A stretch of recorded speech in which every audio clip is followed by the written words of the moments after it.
Good morning, it's your man, Pastor Jay, with another reflection on devotion. Today we're looking at the first half of Romans chapter 2. That's verses 1 through 16. And what Paul is really trying to show here is that God doesn't think how we think. And in my Bible, the title says the impartiality of God. And Paul goes on to outline and warn us against judging others. He says, because you know the judgment of God rightly falls upon those who practice such things.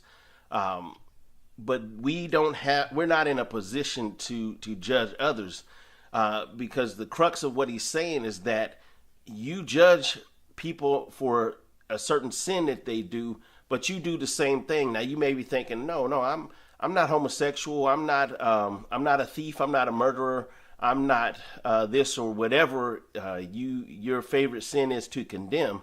But the reality is, with God, all sin is the same.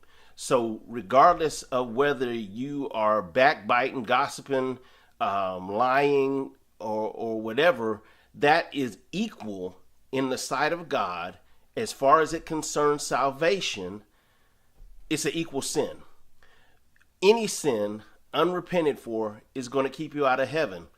And what the inference here is the fact that when you do these things, you judge others. Not only are you doing whatever your sin is, but you're adding on the fact that you're judging others when God has told us not to do that. And so it's important that we recognize that, yes, we want to warn people that they're in danger if they're sinning, but we do not want to engage in this judgment, this condemning, this you're going to hell for doing this, because the reality is that we're going to hell for judging others.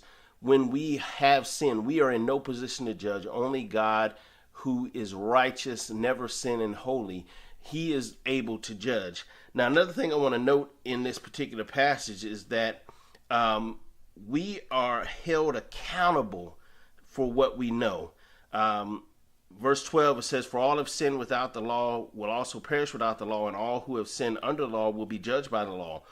13, "For it is not the hearers of the law who are just before God, but the doers of the law will be justified."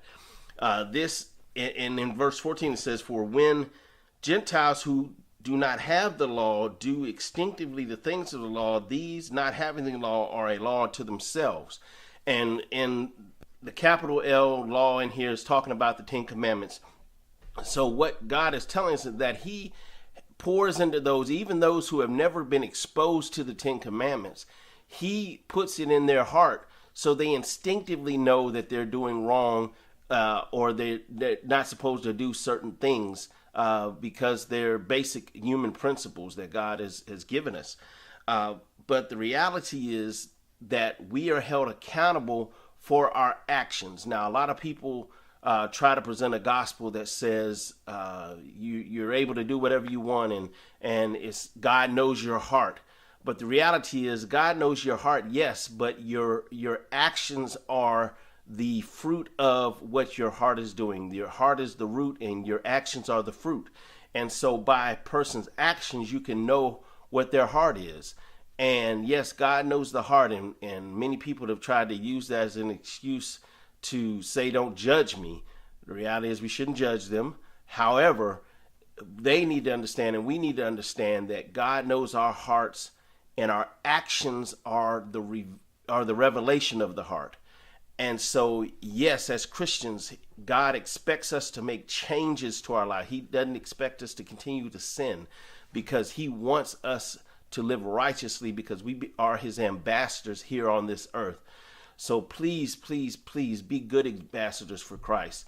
He wants us to be able to share with others his love and his grace, and they see his love and his grace through our actions, through our words. And so I encourage us all to live a life that is representing Christ well. I pray you have a wonderful day today. We'll see you tomorrow with the second half of Romans chapter 2. It's your man, Pastor Jay, with a reflection on devotion.